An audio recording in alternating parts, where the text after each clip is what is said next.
building my career in research, mainly on the microbiota and metabolism, how these two things affect the health.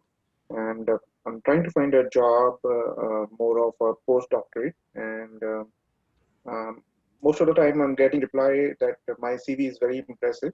If I'm sending 10 emails, out of 10, I'll get seven reply that my CV is very impressive, but they have already filled the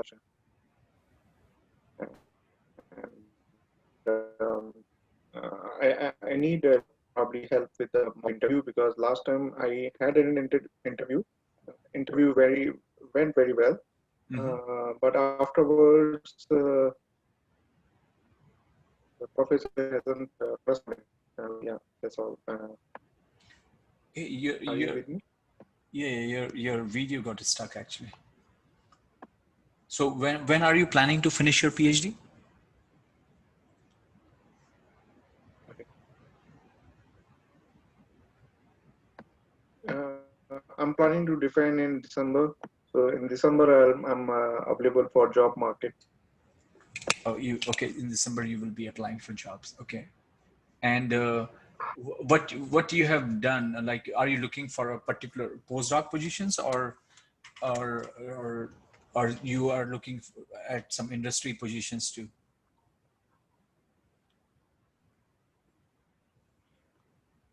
As of now, because I got a very short notice from my boss that I have to graduate in December. Previously, we were planning in next May. So so I have a very short period of time to find a job. So I didn't really focus on the industry. That was my first priority. But being in a constant amount of time, I was thinking that I should focus on more on postdocs, which are easier to find than industry jobs. Okay, okay. So I'm open for industry job also, but right now, since I got a short notice, I'm focusing on my thesis, job, so everything is going on simultaneously. Okay, okay. And you have done your master's from Mississippi State, and you're doing PhD from Arkansas, correct? Yeah, yeah, yeah. Okay. So let me ask you. So Mohit, I think, let me ask you how you are applying for a postdoc positions. Like, what is your process? Uh, as of now, I'm looking how much is the similarity between my profile and the future lab profile. Mm-hmm. And based on that similarity, I emailed to professors, because most of the time uh, you do not know if they have an opening or not. Sometimes they advertise, sometimes they don't. So I'm just finding a similar kind of work, Mm-hmm. and then yeah, shooting emails. And yeah, so I shoot maybe not more than 2 or 3 emails in a week, because I want to be very precise in each email. I want to connect them as much as possible with my work and then with their work, and then I can propose something. So yeah, so I don't shoot more than 2 or 3 emails in a week. Yeah. Okay. Okay. So let me ask you this question. So, my feedback to you would be is, I don't know how much your advisor can help you with those. Most of the time, postdoc positions are referral based. So if you gonna apply postdocs on your own, I'm not sure if that is going to help you much, because your advisor should be the one who should be helping you with that. Yeah, you are absolutely correct. But he's a newbie. He's an assistant professor, Yeah, I so know, but he what I'm doesn't. saying, you're right. But what I'm saying is, see, as you know, postdoc positions are very subjective, unlike faculty positions. Faculty positions are Mhm, more organized, right? You have a chair committee. mhm. Postdocs are, if a professor has a requirement, and if he or she wants someone to hire, they can hire it right away without asking anybody.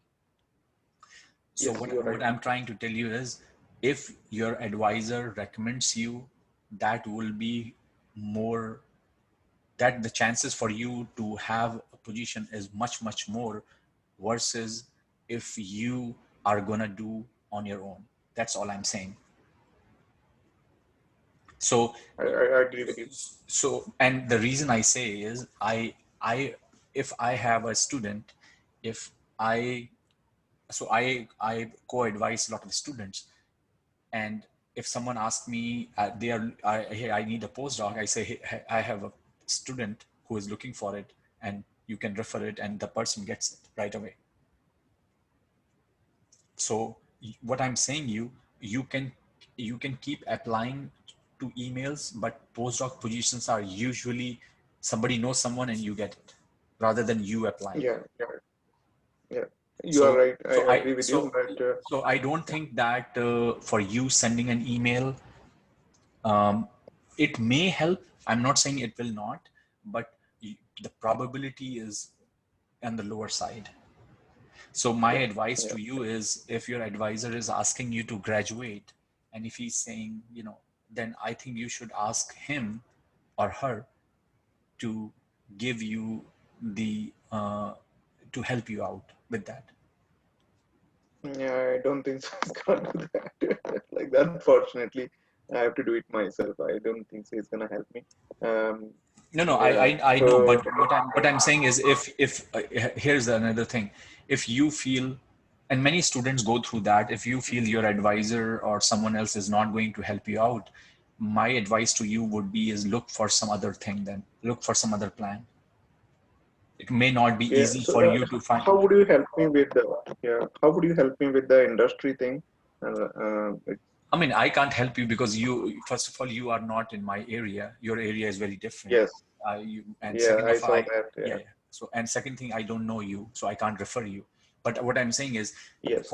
I can tell you the process. The process would be very simple, and I would say that I don't think you don't have time. To be honest with you, I think you have a lot of time to apply for industry position, Okay. Okay. and and don't disregard that opportunity. Okay. An industry job. So here's the one thing, let me tell you. If you are going to academics, you will need your advisor no matter what. Okay? Let's say you Yes. apply for a faculty position, let's say you apply for anything, you will need your advisor every moment. But if you go to Everyone. industry, you don't need anybody. Yep. Like, and to be honest with you, I know few people, the reason they went to industry because they knew they didn't have a good relationship with their advisor, and that's not the right way to go. So they said, I'm going to move to industry, it doesn't matter. Actually, Mm-hmm. last week I had a discussion with a student about that. He said, my advisor and I are having a bad time, I don't think that is the right way. I said, if that is the case, go and apply for industry, because industry doesn't care. Yeah. but Yeah. but if, But let's I say, have a few. yeah, yeah, but what I'm saying, but if you even decide to apply for a faculty position in India, Mm-hmm. No, I'm not thinking that. no, no, I'm saying I have a even, family. no, no, I'm Yeah. saying Yeah. even if you, if even if you are thinking, Mm-hmm. you will need your advisor. Yes. So no Absolutely. I matter where agree. you go. So that's how the academics is. And you said you had a green card or something, or you? No, actually, my wife is a postdoc and she's in Kansas State. Okay, My yeah, and we have a baby. So my area of search is more confined to this region, the okay. Kansas, Oklahoma, Nebraska. So these region, I have to limit myself over here so I Right, can right, be right. yeah close to But the. but let me ask you: do you guys have a green card or you don't?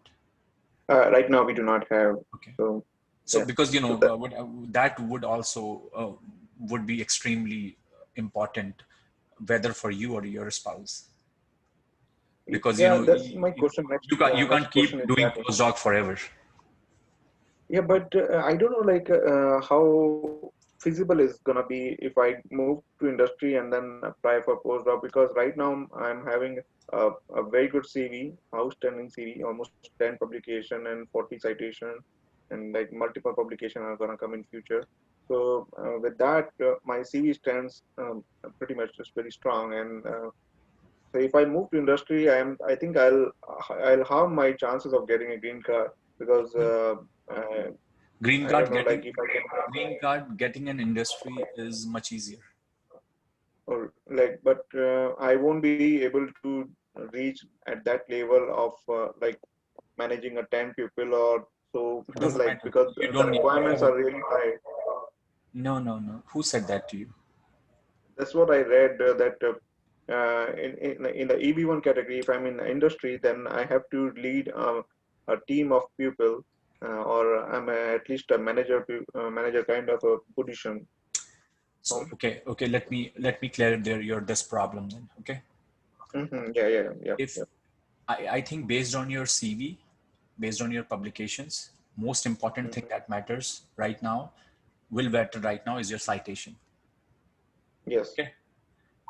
If you are, if you have right now, if you have, so to apply for a EB1 category on your own, if you want to, you can apply on your Hmm. own, by the way. Okay. If you want to Yep, yep. apply on your own, you need at least Hmm. 400, 500 citations minimum. Yep, yep, yep, Okay. yep. If you don't have those, if you don't have Hmm. those, if you go to industry, you can apply. So the if you apply on your own, that category is called EB1A. Hmm. Hmm. Okay. When you go to Yep. industry, you can apply under EB1B or EB1C. Hmm. The EB1C is Hmm. manager. Okay, EB1B is where you will be applying, and it doesn't matter. okay, okay. And your chances are much higher if your citation is still like 50, 60, 40, whatever. Your chances are No, way like higher. they grow, yeah, they grow very fast. But only thing, because right now I'm having a PhD, I haven't even graduated. So No, every no. year you get 40, 50 citation. Yeah, But let's say if you have to apply on your own, you're talking about 5 years till you can apply, yeah, right? So yes, that's what I'm yes. saying is, see, you can get your green card when you are 50 years old. What are you going to do with that? You want your green card right Yes. now, right? Yep. So that you can use it. So that's what I'm trying to tell you is, if you get an industry job as an R&D, you can apply your green card right away. I have friends who have done Mhm. that. Oh, really? Yeah, Okay. I have applied on my own, but I have friends who Mm-hmm. were in an industry because they had very low citations, like 40, 50, 60, whatever. They applied Mm-hmm. on, they applied with industry because EB1B as an Mm-hmm. R&D with an industry with lower citation is perfectly fine. You can get it very easily. Mm-hmm. But if you have to apply on your own, so you can get a postdoc and apply green card. Okay. Yeah, But you yeah, need yeah, at yeah. least 400, 500 citation. That means you have to do postdoc for another 4 years. Yeah, that's what the original plan. Yeah, yeah, but that's, I don't think that's a good plan because you can have a better plan. Yeah, yeah. That like yeah. Before discussion, yeah. That because the ideal plan was my wife is making some money, and then if I make some money, and then both together we are fine, 100,000. So Yeah, yeah, yeah, but what that I'm would make see what I'm trying to tell you is, if you do your see another thing, let me tell you, the requirement for green card is higher, getting higher day by day. sense. Like I got my green card 8 years back. Mm-hmm. At that time, I think when I applied, I was a postdoc and I had like 300, 350 citations Mm-hmm. at that time. So I had like PhD plus 2.5 years of experience. So I had like 350 citations of, but I think that the scale is going up and up every day. Yeah, yeah, yeah, So I am not sure what is going to be the policy later on, but I think you will be in a better place. So if you had a good citation right now, I would have said go ahead and do a postdoc, apply for a green card right away. But again, it depends on whether you can get a job or not also. yeah. That's So the thing is that, but as I said to you is, for you thinking that you can get a green card, get a postdoc, if your advisor is not supportive, would be extremely low, because she is the one who should be helping you out, to be honest with you. but I don't know, then the next question comes is how he can help. Like he has to find someone from his group, and then he should recommend I me mean, in his own group. The way it works is he must know a lot of people in that area, right? Yes, yes, So here is the thing. As a student, if you talk to a assistant professor or associate professor, that has a different meaning versus your advisor talks. yeah, That's the yeah, whole yeah. thing. That's all I am telling you. Yes, yes, absolutely. But like, I don't know like how many of his friends are looking for a postdoc, because that's another challenge. And the major challenge is he came to United States very late. He when he was around 35, he came to US. So he doesn't have many friends, and he doesn't have No, any no, but big group. yeah, Yeah. but what I'm saying is, you can still, as a professor, have a professional relation because you are the one who are working in this area for a long time. So people would know you more than Mhm. you. They know him more than you, right? They should know Yeah, him more yeah, than you. yeah. So what I'm saying, that carries a different weightage. You see what all I'm saying is, he or she should be able to help you out in looking or finding for a postdoc or something. Your chances are way higher versus you are doing on your own. I don't know what is the camaraderie between you and your advisor, and let's say if that camaraderie is No, bad. it's really fantastic. That's not Yeah, a problem. The yeah, only like the huddle point is like we have a very good relation, and yeah. So the so only issue so is so you can ask him, the like, you will be applying for a postdoc, and if in some way or the other he or she can help you out. That's all I'm saying.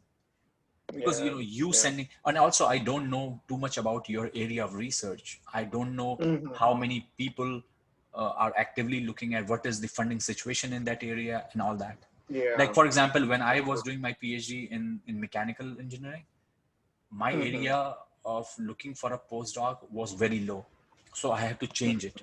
I moved out. I went to material science. Oh, So that's also a okay. thing. You have to look at the funding situation in that area.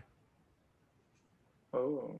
So it's not like you have done, let's say, research in area A, you have to do Okay. postdoc in area A. You can do postdoc in area A plus plus. That means Yeah. 50-50. So postdoc is also a place where you have to learn. You can't do the same thing. That doesn't work that Yeah. way. Yes.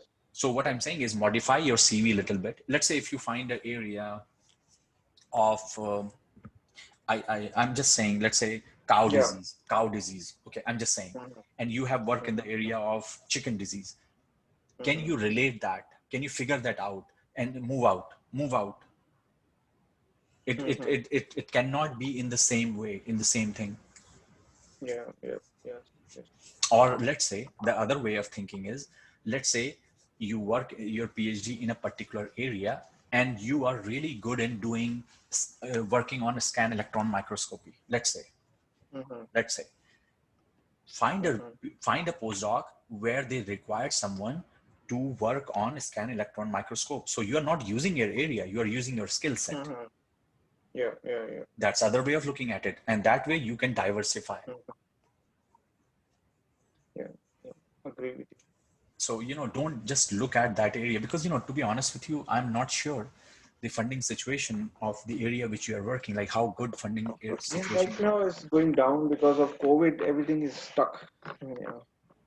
Uh, So I don't know yeah. whether how important is your area. Maybe, I mean, I know already, like NSF and NIH, they are doing a lot of funding in COVID research. So can you move out and do something there? Figure it out. Yeah, yeah, like that's what like I shoot an email to another lady, and she was very impressed, and then she mentioned that she hired recently a postdoc and she will keep my CV um, with her, and then if she opens another position, she will. So this is the kind of reply I'm No, getting back. that's a common reply. Yeah. That's a very common reply. Yeah, but yeah, my friend, like I spoke to my friends, and then they told they never got even a reply. They have a hard time even getting a reply. But So that's a good thing, right? So at least your CV has a yeah, with weightage. my CV, yeah, with my CV, I feel like there is weightage. At least they are reading the email, so that's a one Okay. plus point. But Mhm. negative point is I think the funding is really bad this year. and they are not willing to hire anyone. And that's what I presume. I may be wrong, but No, you may yeah. be But I'm getting reply means they're okay. you may be right, because if that is the case, I would say, see, what I'm saying is you can do a postdoc in many areas, because postdoc is also a training. I would say it's very difficult for anybody to find a postdoc in one area where you do the research. You can always move Yeah, out more and more. The more, so you should spend time and diversifying your CV a little bit more. As I said, you can get yeah, postdoc based on your skill set. If you have a certain skill set, you can apply the same. So if you have experience working for in a clean room facility, you can probably find a postdoc where they need someone who can help them out in the clean room. I mean, here you go. So there are many ways you can you can you can you can change your email when you write to someone. But also, then you also have to know I whether have another question. they got the funding in that area or not. Yeah, yeah, that's what I'm keep matching with the NIH funding side, that who got the Right, funding, who's right, right. working in a similar area, and then That's the right like thing to do. approaching that. Yeah. But yeah, last time, like I want to speak about the experience in interview. The professor, she asked me questions like, "What is hobby?" And frankly, I had a really hard time in last 2 years. Say This again. was the last question, and I, I I, think it went wrong. I did not hear you. What you said. Yeah. So the last question she asked me is, what are my hobbies and what I do extra outside my PhD or outside my study program. And last 2 or 3 years was very difficult for me because I lost my both the parents, and I was like the life was a bit messy, and so I didn't really focus on the hobbies because most of the time I was doing managing the academics and managing the personal life. So like I was not prepared for those kind of question. Now I just told her that I do photography, I do swimming, but from last 2 years I'm not doing it. I don't know, like are these kind of question affect your job? Like do they give you a bad impression? I don't know. Like I mean, I mean, I don't understand why they are asking this kind of question. no, I think they are the relevant questions, because you What want questions to. actually? What I'm saying, they are the relevant questions, but they don't decide whether you can get a position or not. I don't think Okay, they are. I okay. mean, these are They are the not these are the these. decider.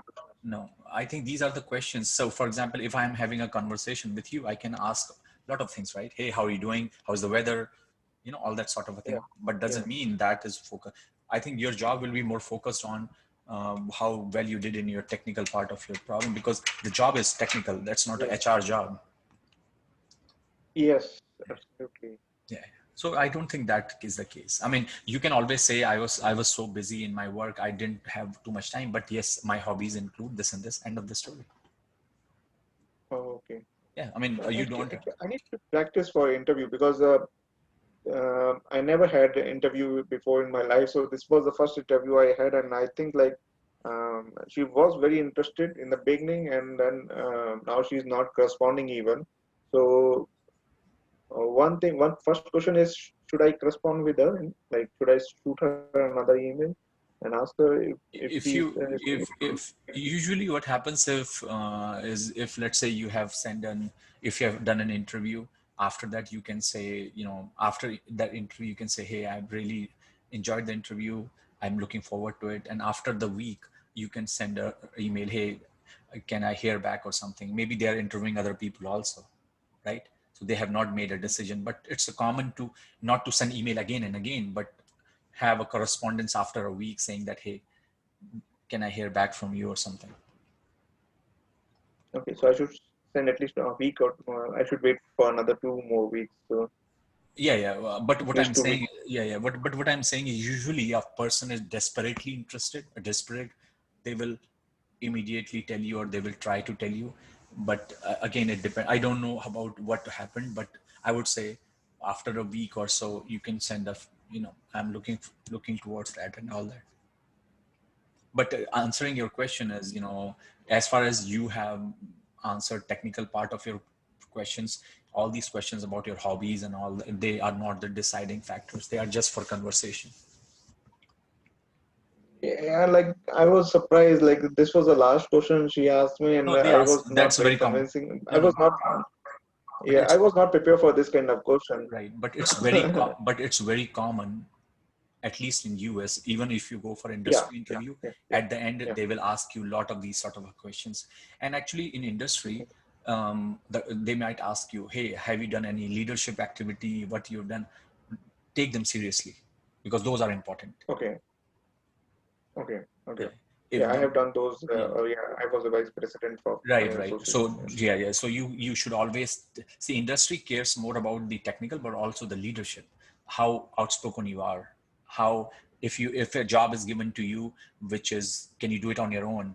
Are you a people person? So make sure you are. Those questions are important there, but not for a postdoc. Postdoc is, you do your work, and it's not Yeah, relevant yeah. for. It's all about the technical thing. But as I said, this is a conversation, so nothing Okay, else. okay, okay. Okay. And how well should I prepare for interview? Um, Before going for an interview, what should I think? And like, yeah, and because I don't want to lose another opportunity in the future.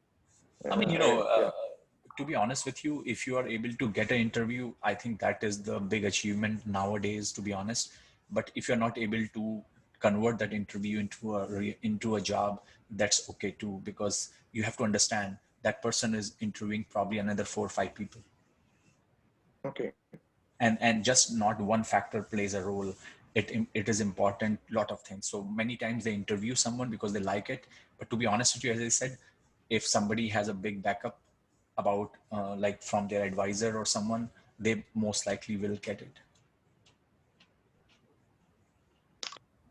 Yeah, I don't think so. My boss should communicate with her because that's not the ideal thing. Yes. Yeah, so that could be another thing, like if your advisor probably emails her, hey, that that is, because I have asked my advisor that, to be honest with you. Okay.